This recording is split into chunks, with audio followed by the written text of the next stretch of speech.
और अपने प्रोग्राम की तरफ, बाकी प्रोग्राम की तरफ टॉप स्टोरी हमारी आज की, और उसमें हमें ज्वाइन करेंगे मेजर जनरल जाहिद महमूद साहब जो दिफाई तजज़ियाकार हैं, और अवैस सलीम साहब जो माहिर हैं बैन अवी अमूर के, ह्यूस्टन से हमें ज्वाइन करेंगे। और हमारी आज की टॉप स्टोरी है ट्रंप पुरुम्मीद लेकिन फैसला फिर मुअत्तल।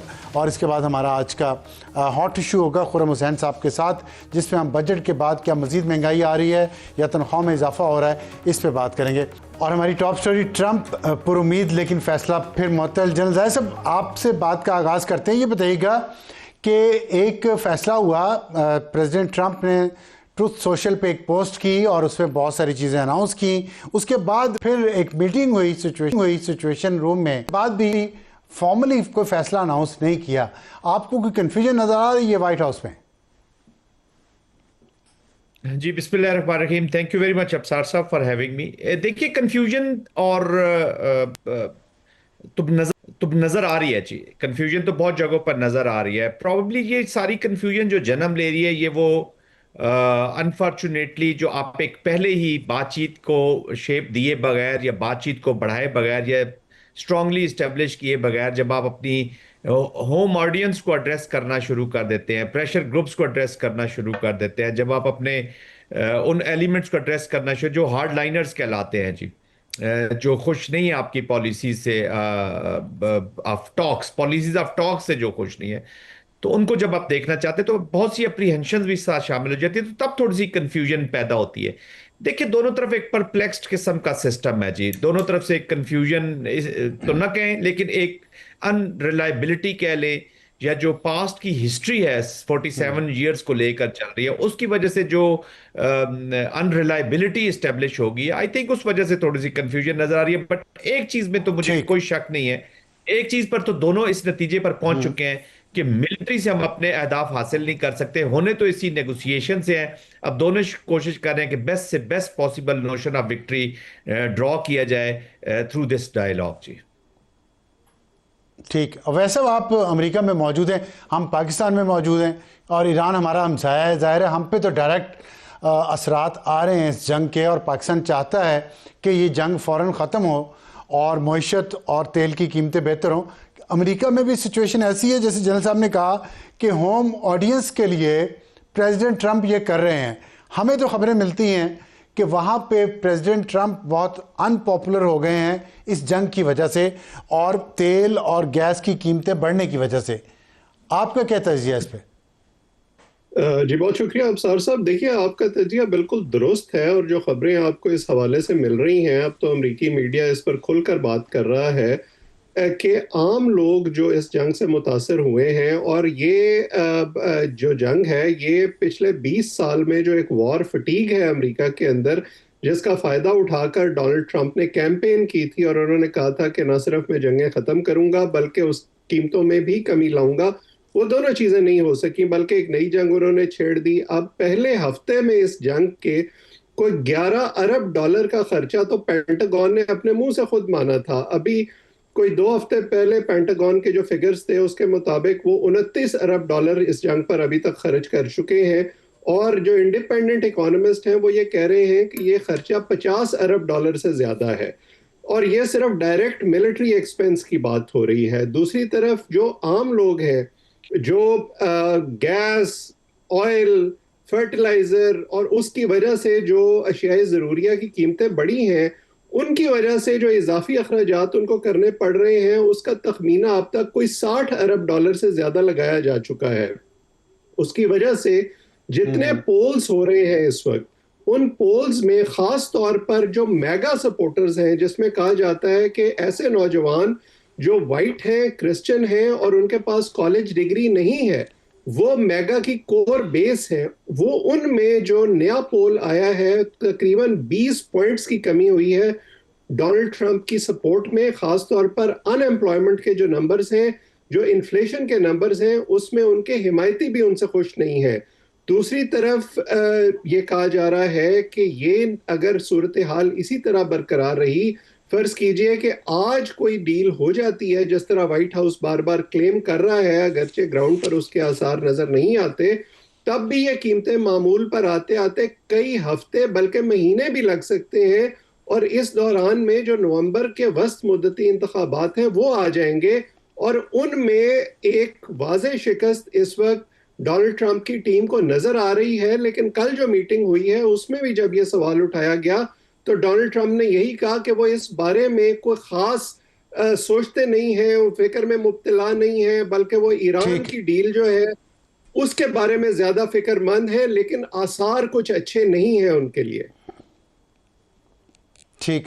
जनरल साहब ये फरमाइएगा कि अभी जो पीट हेग्सेथ हैं सेक्रेटरी ऑफ वॉर अमेरिका के, उन्होंने एक बयान दिया है। उन्होंने कहा कि पाकिस्तान का मिसाइल प्रोग्राम अमेरिका के लिए ख़तरा नहीं है, और उन्होंने जो नेशनल इंटेलिजेंस डायरेक्टर हैं तुलसी गैबर्ट, जो अब रिज़ाइन कर दिया उन्होंने लेकिन अभी काम कर रही हैं, उनके बयान को मुस्तरद भी किया है। ये क्यों, ये इशू क्यों आ रहा है बार बार कि पाकिस्तान के मिसाइल की रेंज क्या है?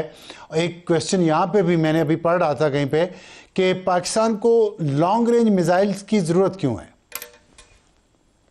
देखिए, जहां तक अफसार साहब अमेरिकन अप्रोच है, ये स्टिक एंड कैरेट की अप्रोच रखते हैं जी। आप कुछ आवाजें नेगेटिव भी सुनेंगे और पॉजिटिव भी सुनेंगे। आज Pakistan is the only of card, जो ऑफ रैंप का कार्ड है वो अवेलेबल है अमेरिका को। पूरी उनकी डिप्लोमेसी एक तरफ, पूरी उनकी मिलिट्री पावर, सारा ताकत एक तरफ, और ईरान को भी एक ही ऑफ कार्ड अवेलेबल है, ऑफ रैंप का एक ही कार्ड अवेलेबल, वो पाकिस्तान है। तो आई एम श्योर पीट हेग्सेथ अंडरस्टैंड करते हैं जो पाकिस्तान का मिसाइल प्रोग्राम है, रेंज इतनी ज्यादा हमें क्यों जरूरत है। देखिए, हमारा मिसाइल प्रोग्राम हो, हमारा न्यूक्लियर प्रोग्राम हो, हमारी कन्वेंशनल फोर्सेस जो भी है, we have only one known enshrined, हमारे आइन में कह लें या हमारी रगों में खून में कह लें, एनिमी, दैट इज इंडिया, जिससे हमें एग्जिस्टेंशियल थ्रेट है, क्योंकि वो हमारे वजूद को तस्लीम ही नहीं कर रहा। And with this Hindutva approach, तो अब तो उसने कन्वेंशनल एप्लीकेशन की भी है रिसेंट पास्ट में, ऑपरेशन संदूर की सूरत, और बार बार थ्रेट भी कर रहा है। वो जिधर अपना रेंज लेकर जाएगा अफसार साहब, जहां जहां से वो हमें हिट कर सकता है, जो रेंज होगी, पाकिस्तान ने उसको काउंटर क्विड प्रो को में करना ही करना है, टू नॉच अप करना है। तो we have no enmity other than India. हाँ, अफगानिस्तान जैसे मुल्कों से सिचुएशन क्रिएट हो सकती है, या for that matter in future also कोई ऐसा मुल्क जो इंडिया की बेस बनेगा, जो पाकिस्तान को अंडू करने की कोशिश करेगा, या पाकिस्तान के खिलाफ किसी साजिश में शामिल होगा, या पाकिस्तान के खिलाफ किसी जंग में शामिल होगा और वेल एस्टेब्लिश सामने नजर आ जाएगा, Pakistan will target that, for that matter वो कोई भी मुल्क हो। तो जहां अगर लेट्स से कि इंडियन मिसाइल रेंज समुंदर के जो प्लेटफॉर्म्स है उनमें कहीं ऐसी जगह पर चली जाती है जहां से वो स्टैंड ऑफ रह के पाकिस्तान को टारगेट कर सकते हैं, तो Pakistan will not allow them to stay stand off. वो उन टारगेट्स को भी हिट करने की सलाहियत जरूर रखेंगे। बाकी पाकिस्तान के जितने भी प्रोग्राम्स हैं वेल नोन, पूरी दुनिया जानती है, it is anti India, no one else. अभी जो रिसेंटली रूस और अफगानिस्तान के वज़राए दिफा के दरमियान जो मुआहिदा हुआ है, दिफाई मुआहिदा, वो आपके ख्याल में उसमें पाकिस्तान के लिए क्या खतरा है?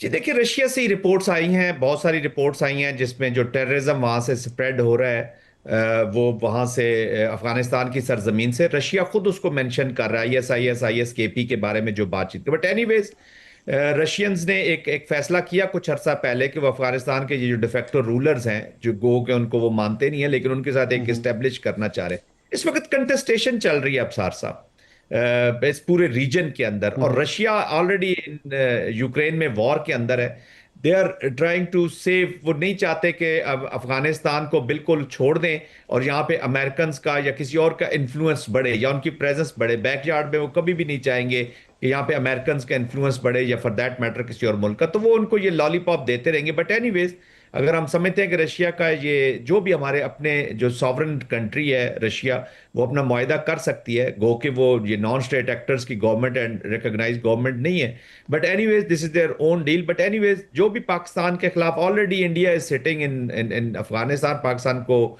नुकसान पहुंचा रहा है, तो पाकिस्तान अगर रशिया की ये डील पाकिस्तान के लिए तो अगेंस्ट किसी, आपने जो कहा पाकिस्तान को नुकसान पहुंचा रहा है इंडिया वहां बैठ के, तो अब रशिया भी अगर आ जाएगा, और रशिया और इंडिया के आपस के ताल्लुकात भी बहुत पुराने और स्ट्रेटजिक हैं, तो पाकिस्तान खुदा न खास्ता मजीद नुकसान पहुंचेगा, और पाकिस्तान इसी तरह ये नुकसान बर्दाश्त करता रहेगा, लाशें उठाता रहेगा।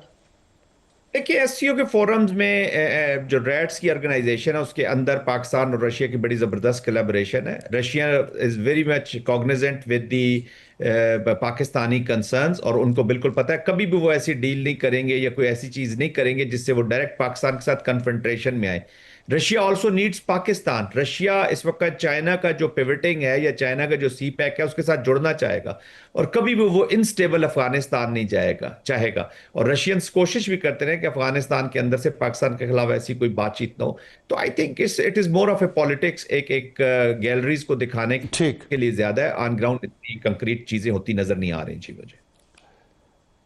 ठीक, वैसे आपने अभी थोड़ी देर पहले कहा है कि 20 पॉइंट्स कमी आई है अमेरिका में प्रेसिडेंट ट्रंप के जो सपोर्टर्स हैं, जो वाइट हैं, नौजवान हैं, लेकिन कॉलेज डिग्री नहीं है उनके पास और वो बेरोज़गार हैं। तो इसमें बताइएगा क्या ये इस दौरान ये जो कमी आई है, वहाँ पे हम ये भी सुनते हैं कि जो यंग जनरेशन है ख़ास तौर पे वो इसराइल की सपोर्ट पे बहुत कमी आई है। क्या ये रियल है? और इसमें जो कमी आई है इसराइल के लिए सपोर्ट पे, वो कोई पॉलिसी पे भी असरअंदाज होगी, अमेरिकी पॉलिसी पे, या नहीं, या इसराइल ही अमेरिका की पॉलिसी को चलाएगा? देखिए अबसार साहब, इस पूरी जंग में तो यही लग रहा है कि इसराइल ने बड़ी कामयाबी से अमेरिका को फोर फ्रंट पर खड़ा कर दिया है, और अब ये अमेरिका और ईरान की जंग बन गई है, और इसराइल बड़े मजे से पीछे होकर तमाशा देख रहा है। और बार बार ये इशारे मिलते हैं कि वो स्पॉइलर का किरदार अदा कर रहे हैं। अभी भी आप ये देखिए कि जिस वक्त सदर ट्रंप ये ऐलान कर रहे हैं कि मुआहिदा होने वाला है, तो साउथ लेबनान में अपने जो हमले हैं वो जारी रखे हुए हैं इसराइल ने, बल्कि वो वहां से फोर्स्ड इवैक्यूएशंस करवा रहे हैं लोगों की। और ये इसके बावजूद जबकि गजा में भी वो ये कार्रवाइयां अपनी जारी रखे हुए हैं, और वो ये कह रहे हैं कि हम गजा के 70% इलाके पर कब्जा करेंगे। ये तमाम वो कार्रवाइयां हैं जिनकी वजह से इसराइल के खिलाफ एक सेंटिमेंट अमरीकी नौजवानों में, खास तौर पर अगर आप पिछले दौर में चले जाएं, सदर बाइडन के दौर में, तो आपने देखा था कि कैंपसेस पर मुजाहरे हुए थे बाकायदा इसराइल के खिलाफ, और उसको जिस तरीके से डील किया था बाइडन की हुकूमत ने, उसके खिलाफ एक गम गुस्सा था नौजवानों में, जिसकी वजह से सदर ट्रंप को फायदा हुआ। और बहुत सारे ऐसे नौजवानों ने जो ट्रेडिशनली वोट करते हैं डेमोक्रेटिक पार्टी को, उन्होंने भी सदर ट्रंप के हक में वोट कर दिया, सिर्फ अपना गुस्सा जाहिर करने के लिए। और अब वो नौजवान दोबारा, मेरा ख्याल है कि ऐसी गलती नहीं करेंगे। खास तौर पर इस वक्त जो उन्हें नजर आ रहा है, सिर्फ जंग का मामला नहीं है, इसमें इन्फ्लेशन भी है, इसमें अनएम्प्लॉयमेंट भी है, और जो एक ओवरऑल पॉलिसी है, जो फॉरेन पॉलिसी सदर ट्रंप ने इख्तियार की हुई है, जिसका एक डायरेक्ट असर अमेरिकी इकोनॉमी पर आ रहा है, ये तमाम वो वेरिएबल्स हैं जो इकट्ठे होकर इस तरफ इशारा कर रहे हैं कि उनकी जो मकबूलियत है उसमें मजीद कमी आएगी। ये आप काफ़ी ऑप्टिमिस्टिक लग रहे हैं, लेकिन अभी जो कैंडिडेट्स है प्राइमरी में, वो तो वही कामयाब हुए हैं जिनको ट्रंप सपोर्ट कर रहा था। फिर ये कैसे कॉन्ट्रडिक्शन है? देखिए, प्राइमरी के इलेक्शंस में और जो जनरल इलेक्शंस हैं उनमें बहुत फर्क होता है। प्राइमरी के जो इलेक्शन है उसमें सिर्फ उस जमात का वोटर अपने पसंदीदा जो उम्मीदवार है उसके हक में वोट करता है, जबकि जब आम इंतखाबात का वक्त आएगा तो तमाम वोटर जो हैं वो अपना हक राय दही इस्तेमाल करेंगे। और इस वक्त अमेरिका में सूरत हाल ये है कि कास्टिंग वोट जो है वो इमिग्रेंट्स के पास है, वो जो माइनॉरिटी ग्रुप्स हैं उनके पास है, और नौजवानों के पास है। अब फॉर इंस्टेंस जो लैटिनो वोटर है, जिन्होंने पिछले सदारती इंतखाबात में बड़ी भारी तादाद में वोट किया सदर ट्रंप के लिए, सिर्फ इस उम्मीद पर कि वो इकोनॉमी को बेहतर करेंगे, अब जो नए पोल्स आ रहे हैं उसमें हर 3 में से 2 वोटर जो लैटिनो है, यानी तकरीबन 66%, वो सदर ट्रंप को दोबारा वोट नहीं करना चाहते।